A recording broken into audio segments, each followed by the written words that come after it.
Hello, and welcome to another episode of Sisters in Christ. Today, we have Verena, Marina, and Maria. Today, we'll be discussing an exciting and rich topic on how to act like a lady, to speak like a lady, and the power of words, or as some may say, the power of the tongue. Now, so growing up, I had two older brothers, and I always looked up to them.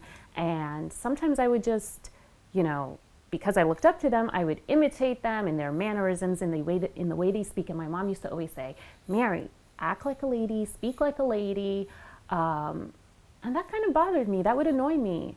But now, as I grew up, I realized that there is some truth in the way we act and speak as a lady. That is a resemblance of who we are, and our mannerisms as a lady is so important. It's a representation of us. So I don't know. I know you guys all have brothers. So I don't know if it was just my household or if you guys acted like brothers, because I always wanted to play with my brothers. So if I had to play with them, I had to act like them. Oh, I completely agree. I remember when we were younger, my brother would put boxing gloves on us and we would wrestle and we'd fight, and my mom would be like, "Ladies don't fight," and I'm just like, "We're just having fun." I feel like it built strength and toughness in me, but now looking back, I definitely can't just be out there wrestling or putting on boxing gloves and punching people. So it's a tamed lady, I would say. I can definitely relate to, because I didn't just have an older brother, I have older male cousins too. So they would always hang out together, and I'd want to be a part of that. And when I did play with them, I'd either get hurt, and then my mom would be like, "That's why you can't play with them." I was younger too, so or it's exactly what Marina said, where it's it did help build strength and wisdom and all these great things, but it's also now it's kind of there is a difference. We need to be a bit careful in what we do. Well, for me, my brother is younger than me, so it's not that overprotective. Although now he's a lot taller than me, so so I still get some of that. But yeah, for sure, growing up, it's realizing that there is a difference in the way that we communicate, and to just understand those differences, I think definitely can help us become more conscious of our surroundings. Yeah, and I know we always say we want to be this Proverbs 31 woman. We got the whole gear for Proverbs 31. We got the sweatshirt, the t-shirt, the cap, the bag. I don't even know what other gears they make now. And this proverb, we speak about it Proverbs 31 woman, but when you actually dig deep into it, and there's one line that I want to focus on, which has to do with the speech, and it says, "She opens her mouth with wisdom, and the teaching of kindness is on her tongue." So she's known for speaking the words of wisdom and using speech to build other people up. And so when she speaks something worthwhile, and she always says it kindly. And that's two words I want to focus on, speak words that actually build and speak it kindly. So I think there's actually a hidden beauty when we talk about a woman that speaks with eloquence. And I want us to maybe discuss for our viewers, what are some ways that we as women can have that eloquence in our speech and in our mannerisms. I think definitely for me, I've been told I have such a tuz mentality, or an attitude that comes with just rolling your eyes, or when you're over something, my facial expressions can show right away that I'm over it before the conversation's even over. So I feel that's something that I've been trying to work on, of just holding myself and remembering people can see your emotions and your thoughts on your face before anything even comes out of your mouth. So controlling those reactions and really being mindful has been something that I've been working on, that I feel is definitely more ladylike instead of the whatever. Mm-hmm. Yeah, and I would definitely say I think this can apply to to everyone too, where you just kind of think think before you speak. Sometimes something comes to our mind, and our first inclination is we have to yell back, we have to fight back. And sometimes it's just a very human thing. Someone says something to you that you disagree, you just automatically want to say "No, I disagree with you," right? But then thinking of the consequences of what your words might bring. I think that's really important. So just taking that extra moment to have that, you know, and I think taking that extra moment is what builds up wisdom. And I think wisdom is really important here to just really take that extra few seconds to think before you start speaking. Yeah, and I think our culture kind of like, you know, when somebody asks you something, like it's almost like you just have to have an answer right back. Like if you wait like an extra second or two, it's like, oh, you got nothing to say? Like kind of that. But yeah, definitely. Sometimes the best thing is sometimes not even to say anything. Right. Yep. You know? Yeah, I think too, it's your tone. So for me, that's always been an issue where, like, if I'm passionate about something or I disagree, my tone like shifts, and I know that especially with my brother. So that's something like I work on, and I realize like if I am talking to someone and like I do disagree, or for example they say something and it like gets me upset, like I need to keep my composure and tone, because how someone reciprocates what I say is on me ultimately, not on them. So I need to be a bit conscious of that. Yeah, and there's a way, I guess, like to be assertive and not like yell in that tone. And I think as women, like I feel like we're just made to always like speak, like speaking, like we're lost without communication. And we have this sense of like interrupting people like before they even finish their thought or before they're finished, or like you just want to jump in because that's just, we just love to talk. And I think that's something that maybe we should just be a little bit mindful of, like let the person finish what they have to say, and then like everyone has their time to speak. Like time is not going, you know, time is not going anywhere. Like I just feel like it's so hard that like we have this like image of like speaking like a lady, or the eloquence is like to be like very like soft spoken and like so polite and like very composed all the time. And I feel like that gets so hard because everyone has like a different personality, right? Like some people are louder, some people are quieter, some people talk with their hands, like some are just like elaborate. I don't know, I feel like every lady is different. So then how do you keep your personality but also like remaining a lady? Like I feel like I can't be soft-spoken, like I'm naturally like louder. So then to really dim that down and then to be like soft-spoken is like, I don't know. I feel like it's like hard. Like I think it's a practice to just know that you're not like, you don't have to be the loudest person, like, but there's a way to like shine your personality without being like in like an obnoxious way, like overbearing with it. Yeah. I also don't think it necessarily means like you don't have to just speak in a certain way all the time. It's kind of like being wise in the sense of like, okay, maybe like I'm getting a bit carried away, let me just take it back a bit, and then acknowledging that. So that's something like I'll do, where it's like if I do realize that, I'll be like, okay, sorry, like let me take a minute. I think like what you're saying is like part of like that situational awareness of like knowing like when to say what and like to who, and you know, it all kind of encompasses what we're talking about here, like, you know, the tone, like all that stuff really goes hand in hand. So I like distinctly remember like, you know, growing up, my dad was always very like clear with me about like, you know, making sure that I'm heard in like a respectful way. So like, you know, if let's say for example something happened at school and I disagreed with it, right?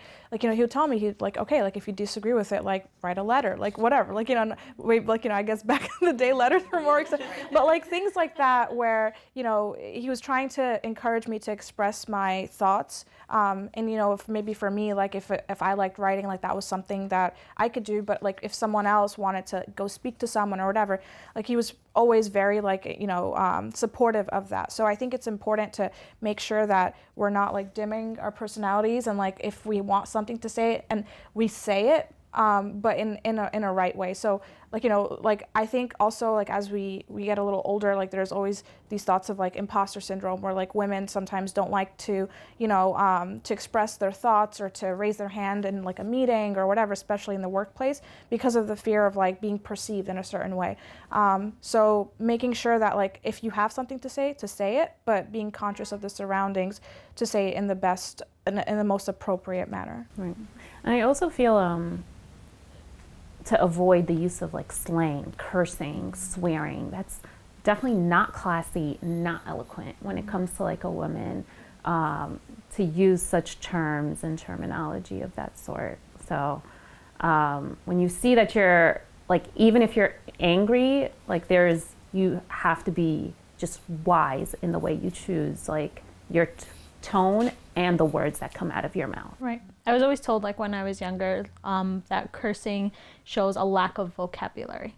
So like if all you have is these few words that you use in every single situation, like your vocabulary of expressing yourself becomes very limited because you can use that one word in so many different ways. But if you're using different terms and different expressions and really trying to portray how you feel, it's actually better than just, like brushing it off under a curse and calling it a day. Hold that thought. We're going to come right back after a short break. Welcome back. We're continuing our discussion on how to speak like a lady and the power of words and the tongue. So we discussed how to speak like a lady and certain mannerisms that can help us improve on how to be more eloquent and more classy as a lady. So now let's talk about the power of words. And words are a container of power. Words are actually one of the greatest gifts I feel like God gave us. And each parent we know like looks forward to the day that their child says like their first word, and they hope they could try to get it on camera when their child speaks the first word. And many people look forward to even hearing like a good speaker or a good talk or a good lecture or a good sermon. So words are powerful, and this small part of our body just carries so much weight and so much influence. And we see even from like the beginning, like God, from Genesis 1, like God spoke into nothingness, into the world, into creation, and he spoke. And when he spoke, life, light, creation came into being. And then later in Genesis 3, we see that words actually brought about sin, and the devil and the serpent was able to tempt and kind of manipulate what God said into saying, oh, did God really say not to eat of any fruit, any tree in the garden? And we see that from there, words brought darkness into light. So there's actually one of like the Proverbs that I like from King Solomon, and I feel like King Solomon takes words to like a different level, where he says, death and life are in the power of the tongue, and those who love it will eat its fruit.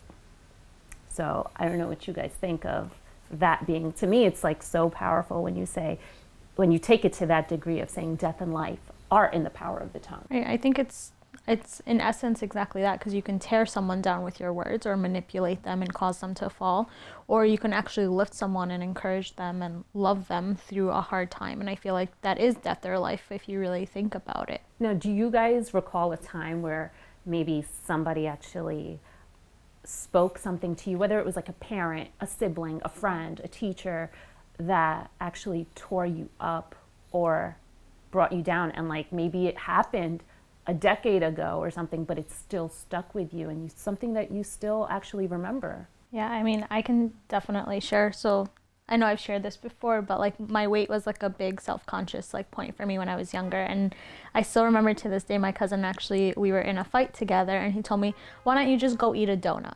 And I was just like, so that was like something, and I still remember it to this day, right? Like it stuck with me. It actually like tore me down in the way that I viewed myself. And I had to use that as like kind of like a turning point to tell myself, well, you do love donuts, so like I still love donuts and I still eat donuts, but from that point it's just like building yourself, like that's not what's gonna tear you down, like, and just remembering that.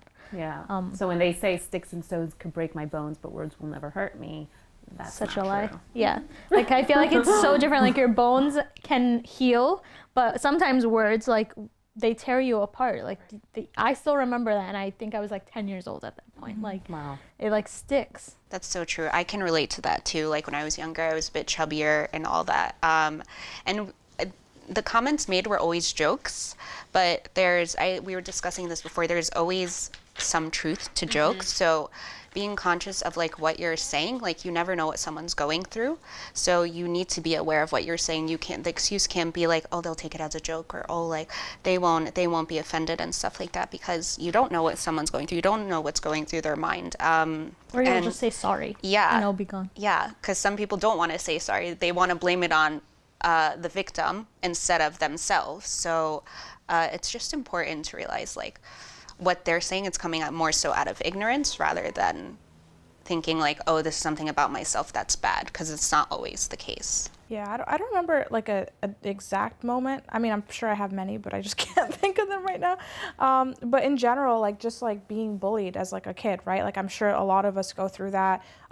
We see a lot of like, like people now even still being bullied, like now with like social media, it's really easy to just say something behind a computer and just not really feel like it's affecting someone.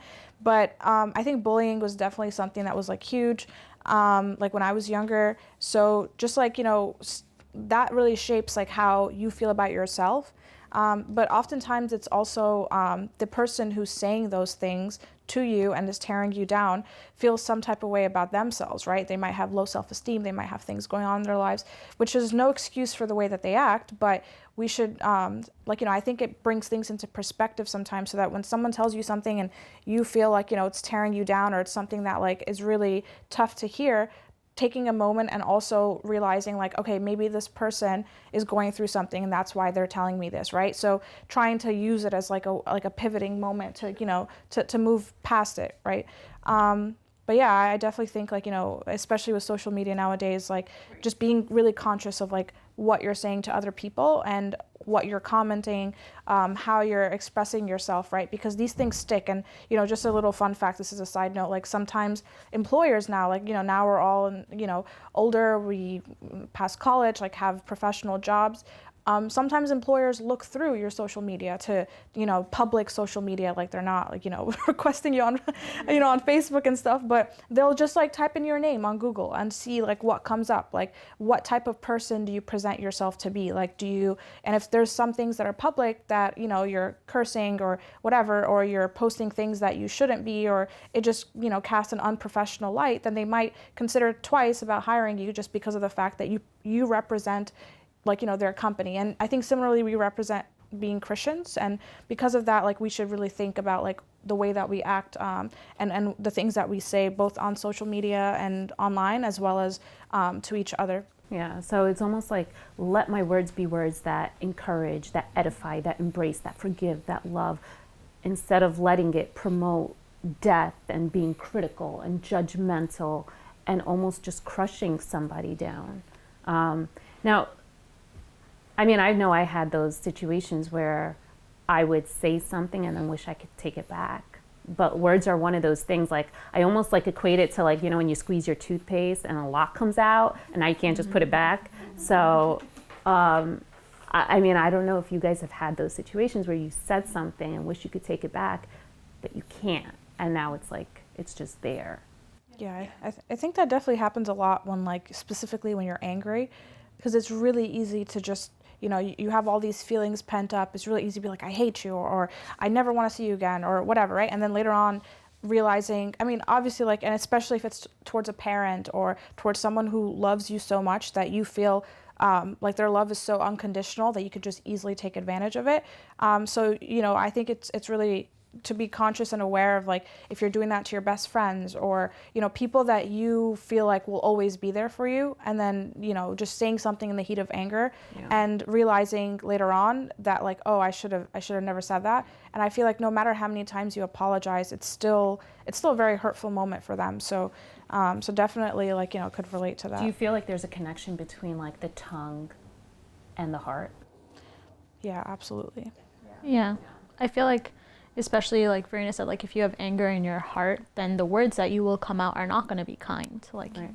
if the source of your anger is spewing out all this like hurtful stuff, and your mouth is not going to be like, oh, well, everything's great and fine and you're so amazing. Like it's going to repeat what's being said. And I feel like that's where like taking a moment and like getting your composure again helps then control what is said, right? Like even in James, like it talks about like the power of the tongue and how it can, even though it's like a small part of the body, it actually controls where the body goes, right? It's like the udder of the boat.